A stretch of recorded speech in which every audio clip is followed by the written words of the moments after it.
Happy to be joined by Alyssa Orange of Pig Trail Nation. Alyssa, a lot going on in Fayetteville. How are you doing, and how are you able to keep up with it all? Oh, we're just trying to keep up, trying to stay afloat. And first, those questions are hard. They're supposed to be thinkers. Holy moly, that's tough. Well, I'll give you an hour or so after you get off, but you can send me your answers and we'll read them out over the air. So just once we get done, you can sit down, think it, create a different list and kind of eliminate them as you go. But I think I want to say big news when I say it, because normally when a player enters the portal, it is big news because you're losing somebody, but it's kind of the most unshocking portal news of the year right now with Connor Vanover. No one is surprised. And I was talking about this with Mike Irwin in the studio the other day, and quite frankly, with Connor Vanover, my thought was if he doesn't transfer, he's basically given up on his college basketball career. I mean, that's kind of the message you send if you don't transfer and you stayed at Arkansas, because at this point, I think your future was pretty much set this year. We saw the tone at the end of the year. You're not going to play at Arkansas. And I think it's good for Connor to go find somewhere to play. And, this is his third time transferring, coming to Arkansas from Cal. So I hope that he finds a place maybe in-state here, closer to home. You think of Little Rock, maybe Arkansas State, where his family can still come see him play, and he can stay close to home still in the state. So I hope that Connor finds success. I think we just all knew, and we're not saying anything Connor doesn't know, that he was not going to play at Arkansas anymore. Mm-hmm.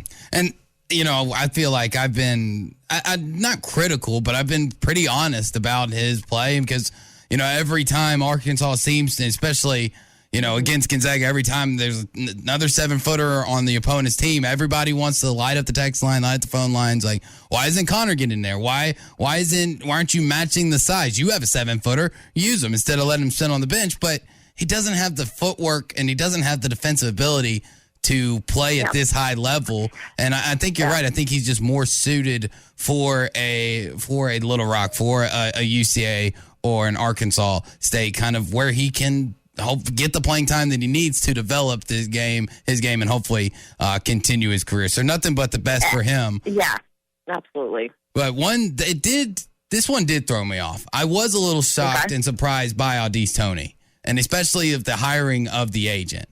Were you a little thrown off by that? Did you think he would leave the door open like Jalen did? Not really, only because it's kind of very similar to J.D. Note. Could Audice in a sense where he had a good year, and with everything that's coming back in, where do you see your growth if you're Audice Toney? Well, honestly, I think that you can go put your name in the draft. Probably not going to get drafted, but you might sign as a free agent, or you go play overseas and you just start making money, and that's where you start improving your basketball career while you're making some money, pretty good money too, overseas, or as a free agent in the G League or something like that. J.D. Note, for example, is very much like a Mason Jones, right? Like, it's hard to replicate and be better than you were last year. So go ahead and just go to the league, see if you get drafted, sign a free agency, and we see Mason Jones bouncing around here in the NBA, but he's got a pro career going. So, I kind of saw it in that mind. But also you got to remember, Musselman is smart, and Musselman's a businessman just as much as he is a coach, and he's got scholarship numbers to juggle. And you want to bring in a team, and you want your team to look a certain way.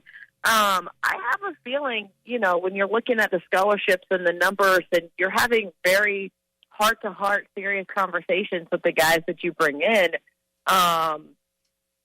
where did Audice Toney fall into everything? And I think that Audice made the best decision for him. Yeah, I couldn't agree with you more, Alyssa. I think at the end of the day, it is about these kids, and it's about getting your education, but this is a business. I mean, Eric Musselman makes a lot of money to win basketball games at Arkansas, so he's got to do his best for the program. And I think that by telling the hard truth to some of these guys, it's ultimately going to be what's best for them. So now that there are some more flexibility with the roster, I think first place of importance is big man. Getting and not necessarily a talented wise of an Oscar Tshiebwe, but a body size of that. Somebody that can play down low and bruise you around, because I think that's what Arkansas has been missing is that real down low presence. What are some other areas of the game that you think he'll address with a few more of those open roster spots?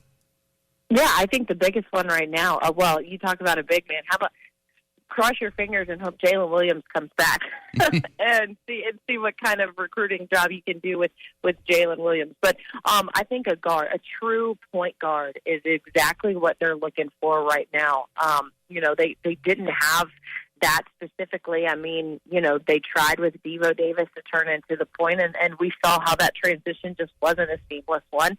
Chris likes a point guard, but even JD, not a true point guard. So I think you can bring a guy like that in. And we saw a guy like Tyree Appleby out of Florida hit the portal a few days ago, and he's from the state of Arkansas. Do you look at him pretty heavily, bring him back to his home state? He has SEC experience. I'm sure that's the guy that they're looking at. But that's what they need. They've got shooters. You've got guys in this incoming freshman class that are going to complement each other really, really well. So you don't want to step on their toes. But I really think like a true point guard, if you could get a guy that can be a general, the most recent one I think of is, and of course his name is going to blank me now, Jalen, help me out, Drew, a couple years ago.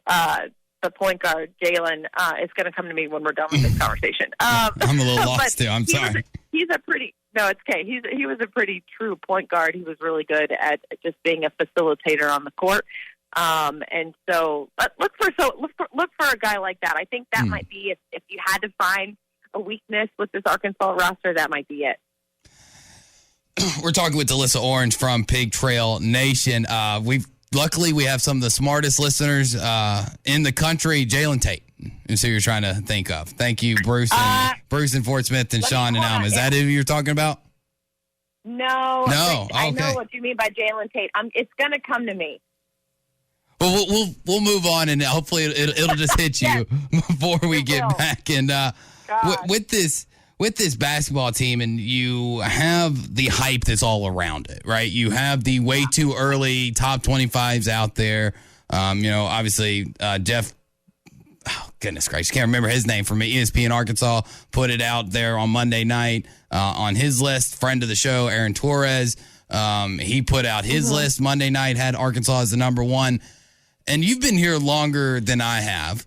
Maybe you have a better understanding to it. But why does it feel like that you have half the group that loves it? That's, yes, we're the best in the nation. Like, we're still, 7 months away from the start of college basketball, but we're number one, baby. And it feels like the other half of the fan base is feeling like everybody's setting up Arkansas to fail.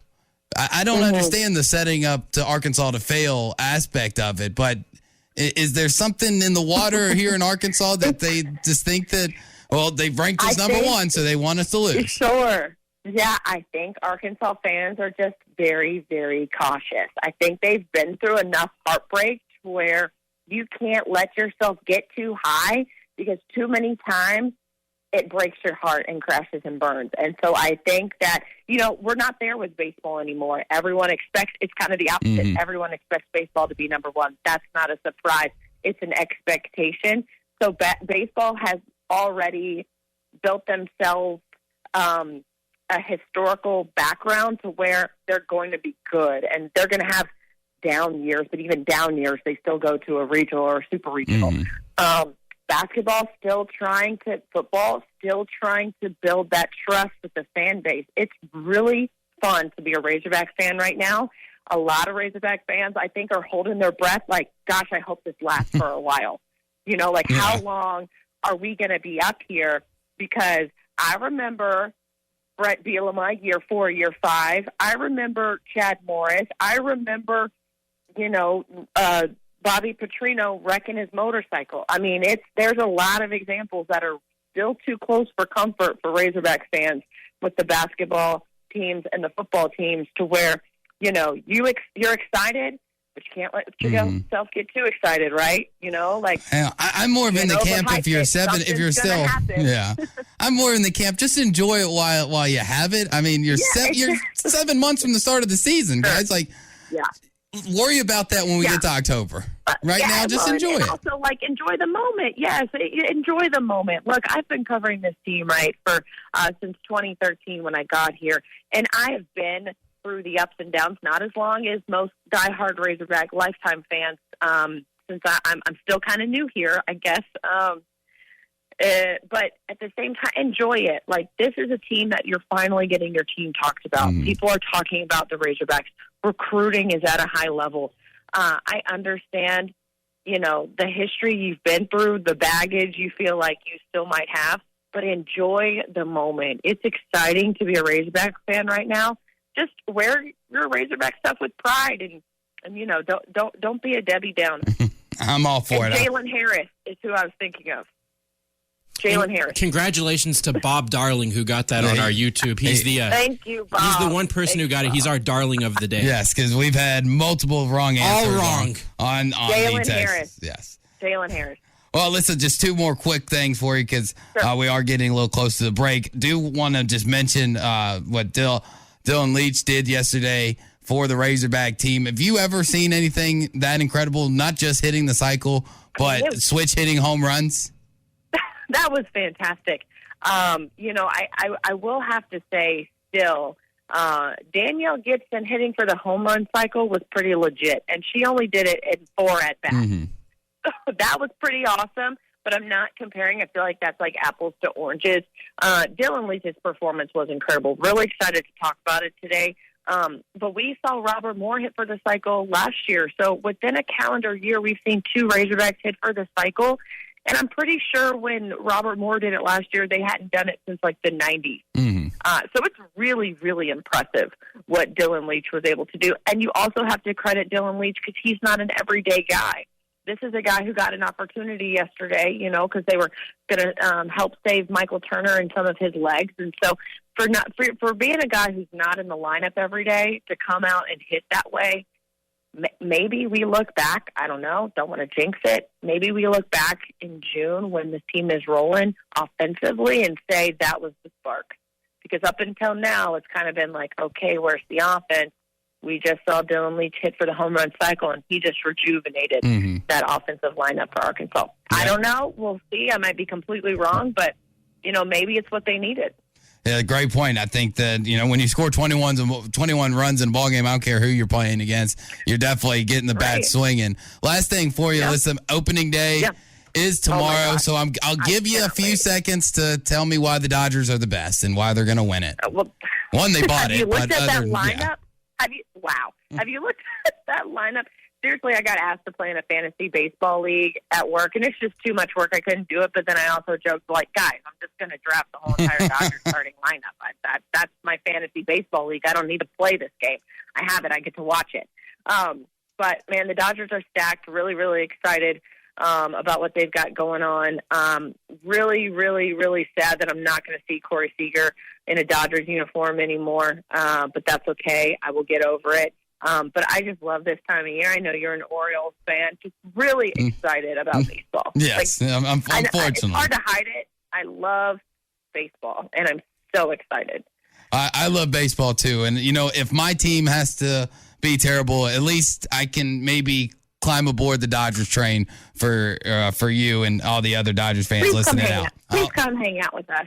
I certainly will. And you're in the National League, so it's different. It's different. Well, Alyssa, yeah, exactly. I appreciate you taking some time to join us, and we're going to start having you every Tuesday. So looking forward to it and can't wait. I'm pumped to hang out with you guys. It's an honor, so I can't wait. I appreciate it, Alyssa. Have a great day. Finally here, the top teams in college basketball have been determined, and the Final Four is set. Looking to wager on these games or the national championship? Head over to betonline.ag on your desktop or your mobile device and sign up today to receive your 50% welcome bonus on your first deposit. Just use our promo code BLEAV to get started. That's BLEAV. BetOnline remains your number one spot for all your updated odds and info, along with player props and new contests throughout the year. It's the best source for all your sporting wagering needs, including live betting and everyone's favorite Vegas casino and poker games. It's super easy to get started, so join today. Learn why everyone is saying BetOnline is the fastest and easiest way to wager on sports. BetOnline, where the game starts.